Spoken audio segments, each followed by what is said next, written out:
Pierre Lazareff, Pierre Desgros, Pierre Dumayet et Igor Barrère vous proposent 5 colonnes à la une.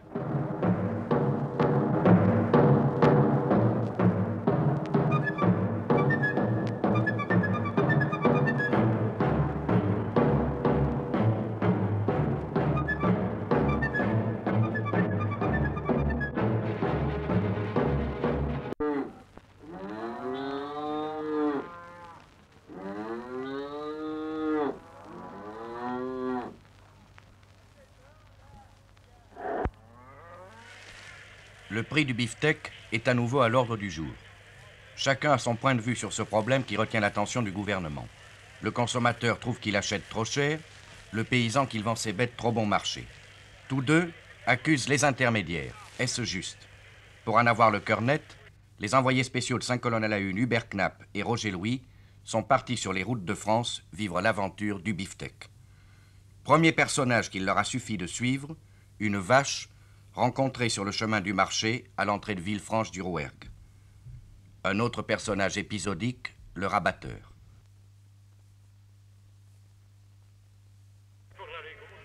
Le marché ressemble à un théâtre, et si ce n'était la lenteur, il ressemblerait même à un ballet. Distribution, la vache. Le paysan et sa femme, la femme a son mot à dire. Le marchand, autrement dit, le maquignon. Le sentiment qui les lie entre eux, c'est la patience, mais elle a aussi un autre nom, le marchandage. Voici un nouveau personnage, c'est un autre maquignon qui propose ses bons offices. Mais le marché a aussi ses rites. Couper du poil, c'est assurer que l'affaire est conclue. Celle-ci, pourtant, ne l'est pas encore. Regardez.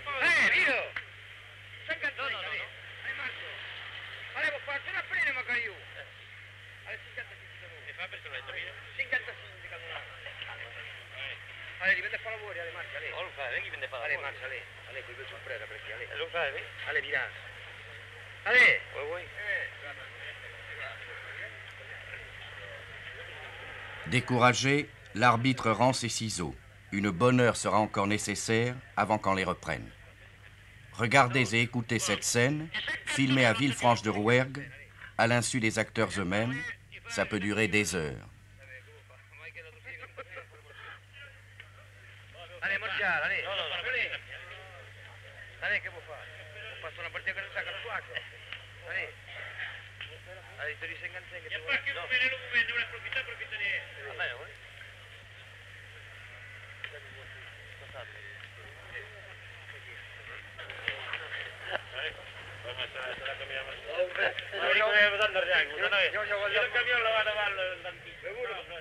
Qui a roulé l'autre, selon vous, le marchand ou le paysan?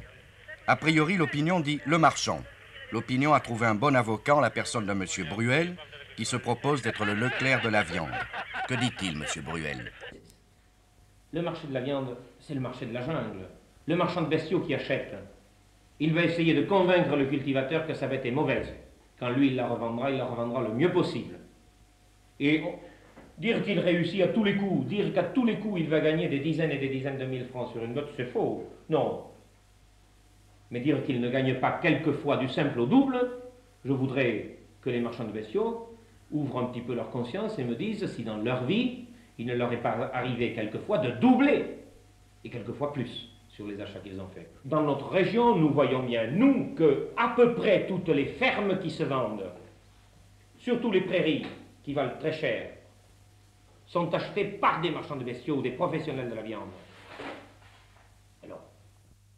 Alors, nous avons voulu connaître ces maquignons tant décriés, savoir qui ils sont, comment ils vivent. En voici un entre 100, M. Delperrier. Ce qu'il dit, tous nous l'ont dit. Vous faites ce métier depuis combien de temps? De marchand de bestiaux? Oui. À toute ma vie, depuis 15 ans. Depuis l'âge de 15 ans? Ah, oui. Je n'ai pas fait autre chose. Est-ce que ça a changé le métier depuis cette époque?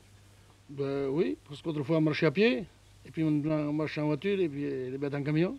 Oui, mais en dehors de ça, au point de vue, je sais pas moi, des joies du métier, de la difficulté, des problèmes, des...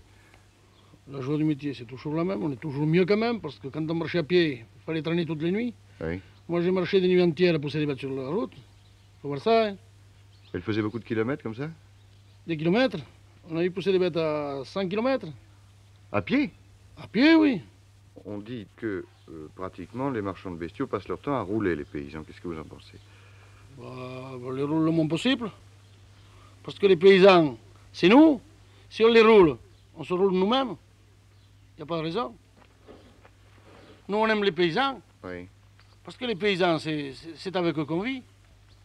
Si on roule un paysan,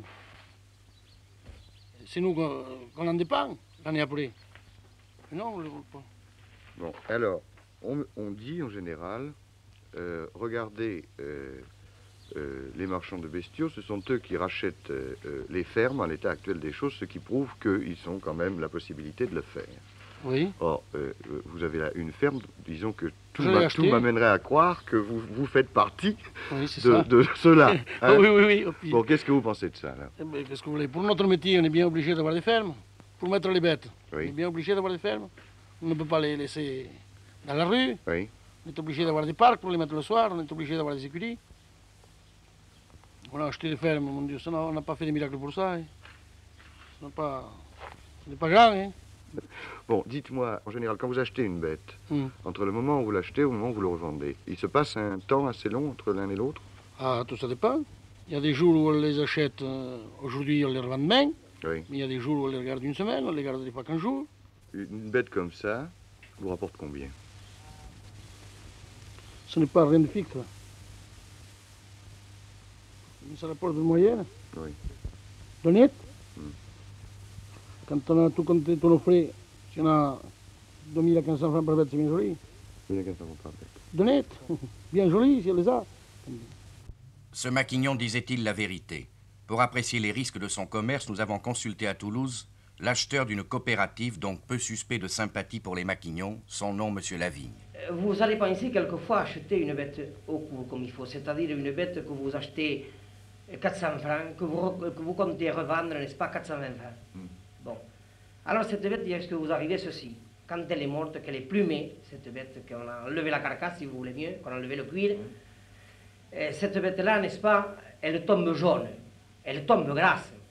Alors cette bête, qu'en réalité vous croyez vendre 420 francs, vous pensez gagner 20 francs sur cette marchandise. Et automatiquement, quelquefois, vous ne la vendez qu'à 390. Et au lieu de gagner 20 francs, vous en perdez 10. Est-ce qu'il arrive le contraire? Et oui, il arrive le contraire. Dans d'autres cas, ils se produisent autrement aussi. Une bête, quelquefois, qu'on croit qu'elle tombe mauvaise, ou une bête qui est âgée, qu'en principe, qu'on la compte jaune, quelquefois, elle tombe bonne. Ça dépend, n'est-ce pas, des endroits, des pâturages, comment est soignée la bête. 1000 à 1500 francs par bête, tel est donc le bénéfice qu'accuse M. Delperrier, le maquignon. Mais il n'est pas seul dans le fameux circuit.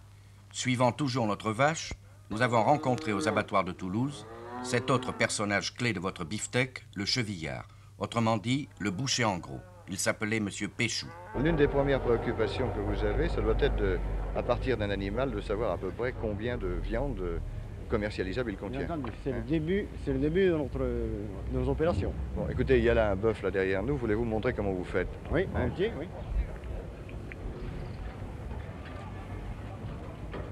Alors. D'abord, appréciation générale pour voir la conformation et l'âge. Conformation de l'épaule, du rein, de la loyau, de la cuisse. Et puis ensuite, appréciation des maniements de graisse. Ils sont sur la côte, les voici, sur la hanche, autour de la queue et dessous. Bon. Dès que l'on a vu cela, on doit savoir combien le bœuf va rendre de viande et quelle est la qualité de cette viande. Bon, alors, un bœuf comme celui-là, par exemple. Un bœuf comme celui-là, je crois qu'il fait 380 kg de viande en carcasse. Et vous le jugez comme ça, rien qu'avec les gestes que vous avez... Ah oui, ça va très vite.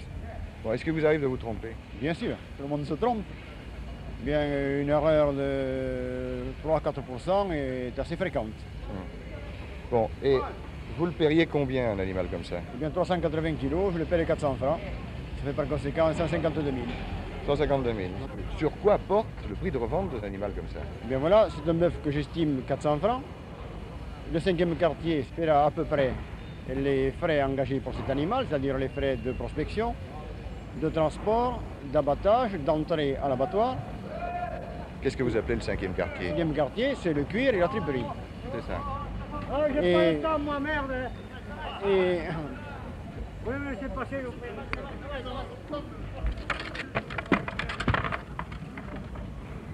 Bon, alors, ce 5e quartier, Le 5e quartier comprend le cuir et la triperie, c'est-à-dire le foie, le cœur, le poumon, la tête, oui.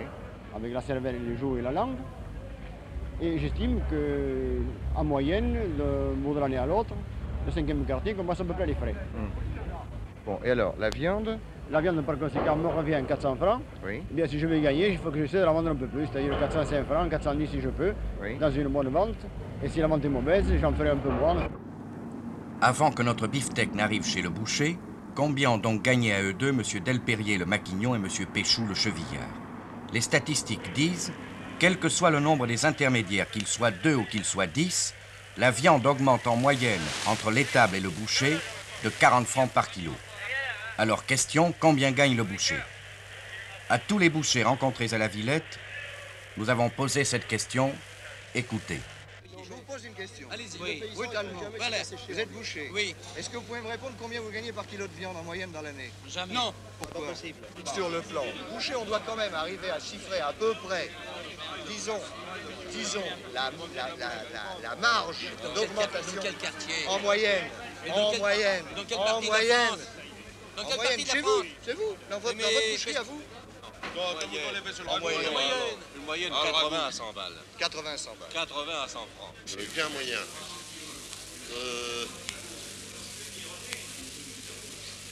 200 francs. Quelquefois 250 francs. 80 francs, 250 francs, qui croire? Pour le savoir, nous nous sommes fait boucher nous-mêmes en achetant un quartier de bœuf. Vous la faites combien, celle-là? Celle-là? Oui. Ah, ben il y a de la viande à tous les prix. Oui. Vous avez de la viande inférieure dans les qualités. Oui. Vous avez des quartiers qui valent 440 francs. Mais dans celle-là, j'en vends 520 francs, 540 francs. Alors vous en voulez un, eh ben, je vais vous compter 500 francs. 500 francs? Il y a du blanc, c'est une jaune. Bon, et qu'est-ce que c'est comme qualité? Première. Première. Première. Première? Première. Sûr? Sûr. 500 francs. 500 francs. Merci. 5 colonnes, 71 kg 200 à 500 francs le kilo, plus les taxes, 39 695 anciens francs. Restait à nous revendre la viande comme l'aurait fait un vrai boucher. Bon, vous connaissez le décor, hein? C'est celui de la cuisine. Voici notre quartier de viande. Nous avons fait appel à un professionnel de la découpe. Vous êtes coupeur oral, je crois. Coupeur oral, c'est hein? ça. Vous avez besoin de combien de temps pour découper ce morceau?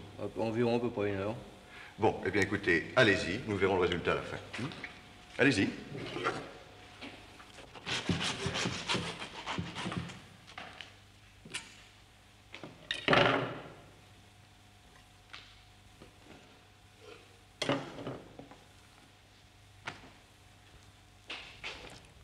La bête découpée, chaque morceau, dépouillé de ses déchets, a été pesé et évalué au prix indiqué par les statistiques des dernières semaines. 3 kg 950. Filet à 17,40 le kilo. Entrecôte à 11 nouveaux francs. Beefsteak à 11,25, etc., etc.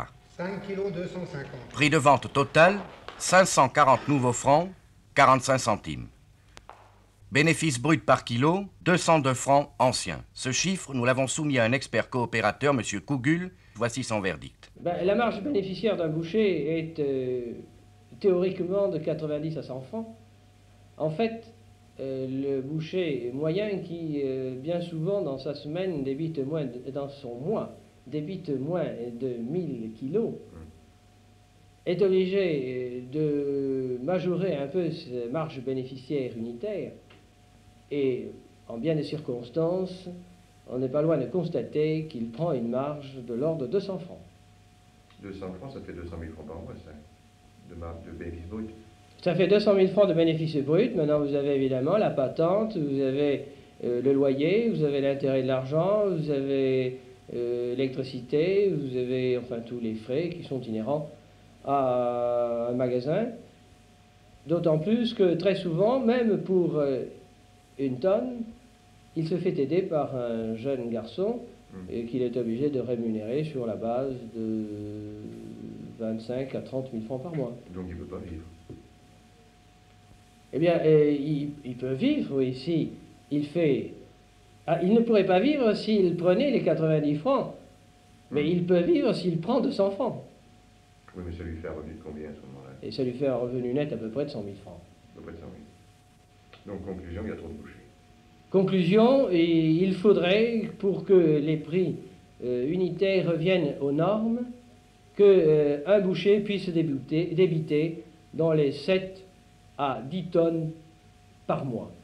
Alors, à ce moment-là, il a la possibilité d'étaler sur un nombre de tonnes très important les frais généraux qu'il a dans son établissement. En ce qui concerne le consommateur, si l'on arrive à rationaliser et à organiser le circuit à partir de la bête morte, jusqu'au détail, on doit également apporter un bénéfice au consommateur de l'ordre de 50 à 100 francs du kilo de viande.